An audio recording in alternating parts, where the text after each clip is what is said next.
Well, this is a small repetitive job that I have in Mach on my TOS FN20. As you can see, it's just a little block, and it's gonna go through a series of 3 little videos and 3 tool changes because I don't have a tool changer. But this is how it's gonna work out. Anyways, I'll get this to start. We're gonna hit the cycle start button here and watch this little center drill process happen.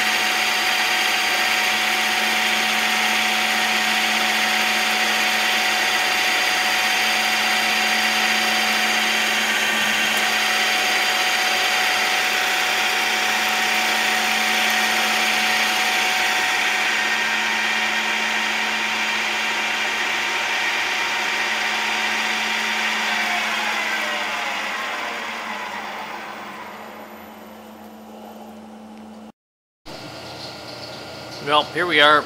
I've written a little program to peck drill this hole for the screw in the block. I don't have a lot of experience writing the program, and I've gone a little bit too high every time it pulls the drill bit out of the work, but you'll see what's going to happen here. I'm going to just hit Mach here onto the to run the program. Here we go. As you can see, I've got the bit quite a ways away from the work.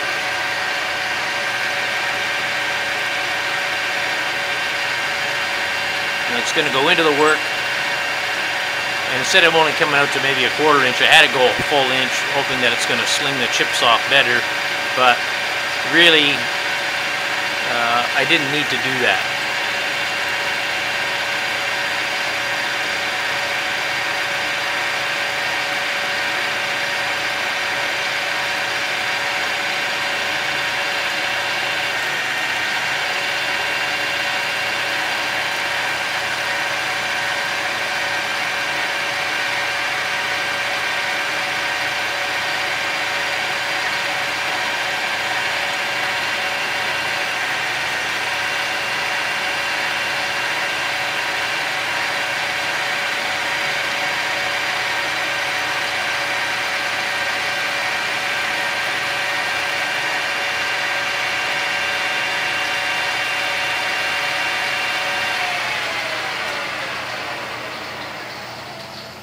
And that took 1:20 to drill that hole through it. No broken bits and no jammed flutes on the bit either.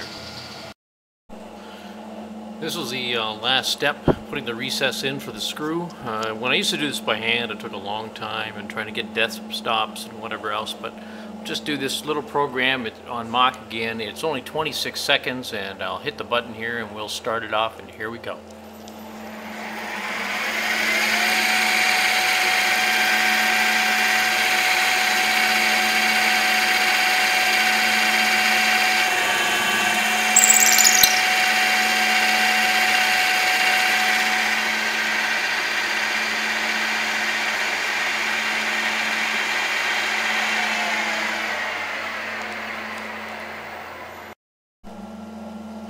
This is the last part to do for the grills. It's a tang that's used to hold the grill into place. We're going to give that a start on Mach 3. It's only a 44-second program, so here we go.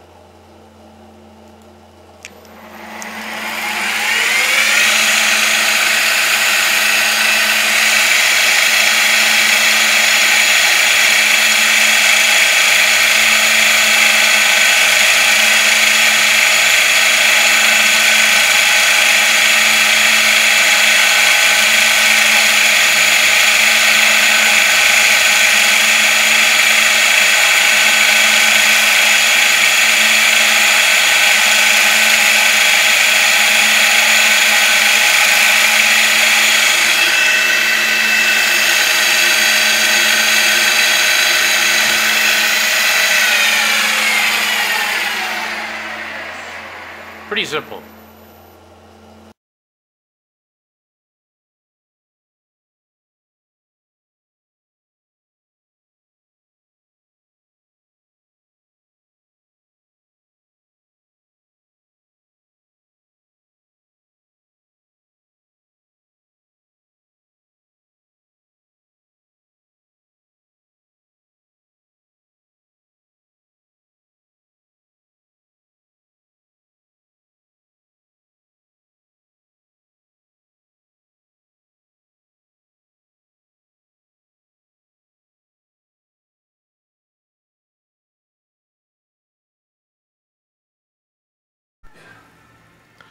These are the components that go into making the grill that you see in the back. It's a reproduction of the Fiat X1 plastic grill, and I've got all the tooling, all the jigs to do all the pieces. Those are the stays. You can see how I've got the slots in them, and the blocks, and the tangs for holding it, and those are the strips right there. Anyways, I'm going to do a bunch of little clips. I'm going to assemble it into a movie and give somebody an idea what goes into this. It takes me about 10 hours to build one of these, maybe a little less. The first one off, which doesn't have a number on it, went on my 87 Bertone. It's not numbered, and of course it's probably the roughest one of all of them because I was learning to do this project, this reproduction. At the start of the grill, what happens is that the slats get attached to the first set of 3 long stays. Now if you take a look here, you'll see a vice grip, and that's a heat sink that stops the aluminum from falling away when I'm TIG welding it. Give you an idea what it looks like. And the same thing here. Doesn't look like much, but this is the beginning.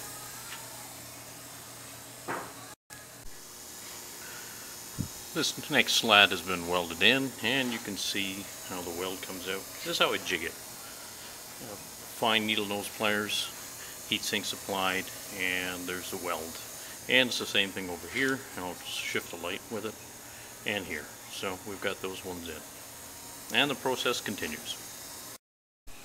Okay, I'm going to do a weld here. I'm hoping that I'm not going to burn the lens out on my camera. Oops, no ground. There we go.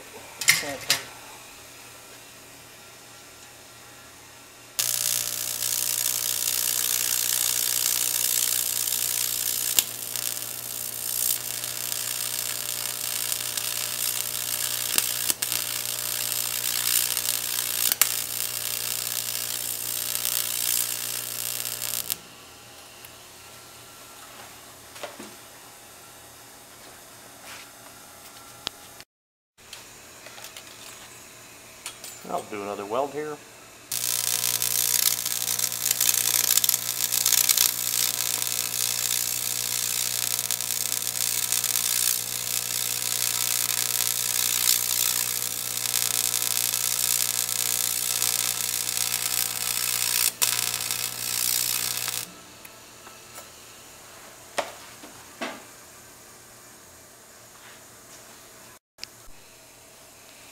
Another weld, just to let you know that you have to alloy. You can't use or you can't fuse T6511 aluminum.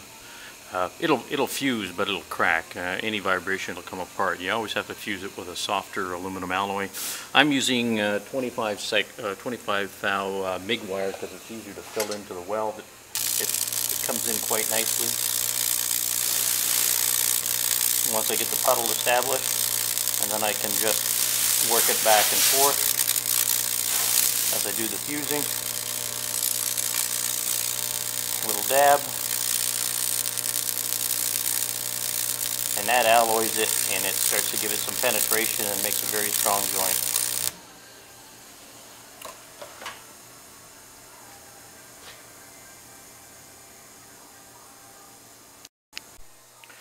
As the grill progresses, now all the rest of the stays get put in. Once those first 3 are in, I just realized I missed this row here, so I'll do that. But the rest of them have all been welded. And then all I have left to do is 1, 2, 3 slats, a little bit of trimming. And when you're doing welding like this, this is why these are extra long, so it absorbs the heat and it doesn't fall and melt off. And that's the same thing as the vice grips here, which have stainless steel plates that are welded into them that acts as a heat sink and stops the aluminum from dropping away as it's being welded. The last slat has been placed. I've got welds to be done here and here, and then we have to form it. But all the rest of the welds have been done. You can take a look all the way along. This has been completed, and the extra length on each of the stays has been trimmed off. This will stay on because we still have welding that has to be done. Alright, the welding's done with the slats, just the blocks. The attachment points have to be put on. There's a dozen of those. 6 tangs, 6 blocks that fasten it to the car. Problem now is, though, is that the grill hasn't got the right contour to it. It needs to be curved. Nothing scientific here, real simple. Basically, you grab the grill, put it on the center stay, and you push down on it. And this gives it forming that it needs to put the last curve in it. And what I do is I bring it over, check it against the original grill to see that the pattern is okay. And in this case, pretty darn close, and the attachment points can go back on. So that welding for those go on after, because where everything's at right angle joints and on a small intersect. But once I put the attachment points on it, it's going to give resistance to want to be formed. You can tweak it a little bit afterwards, but the biggest part should be done now. Just getting set up here to weld a block. It's not that hard. It takes a little more heat, a little more time. But it'll go in a second. A little more preheating. The smoke you see coming off is from the milling machine, the coolant that was running when I was doing this operation on these parts.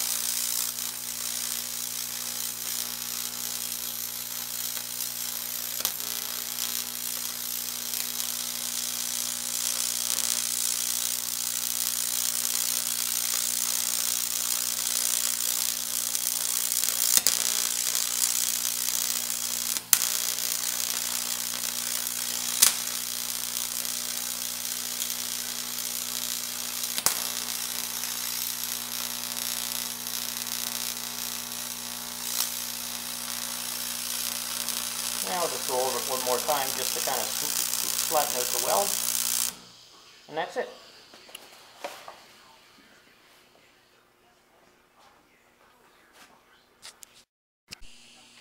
And now weld the tops. Not complicated, but we're set up for it.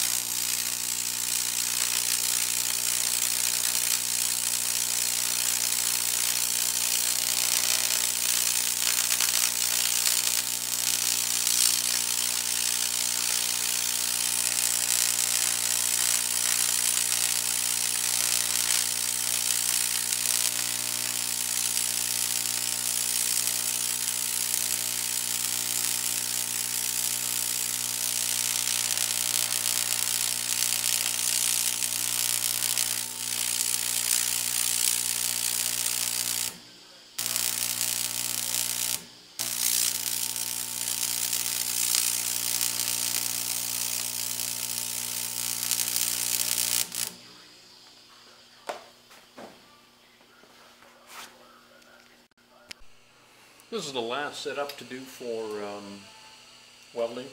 It's the bottom tang which holds it, the grill in place, and also holds the air dam in place as well.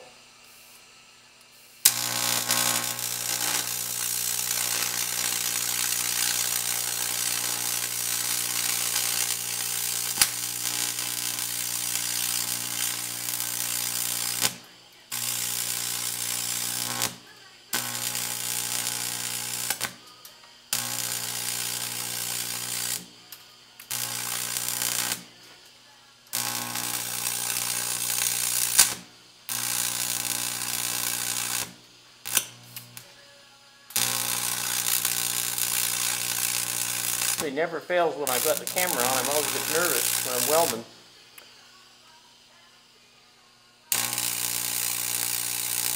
And I'll end up making contact with the material and putting a little bit of contamination in there that gives that black stuff looking. But anyways, we're just going to level it out, and we're there. Well, this is the tangs all put back on. You can see the weld's done. Again, you're not going to see any of the dirt afterwards once it gets sandblasted. That's going to give the texture, an even texture on the entire grill. This is the last grill that I'm working on. I forgot to stamp it before I put it together. So you can see it right here. That's grill number 14. And it's completed. Just has to be sandblasted. Along with number 13 sitting here as well. Shot both of them. And that's about all there is to it.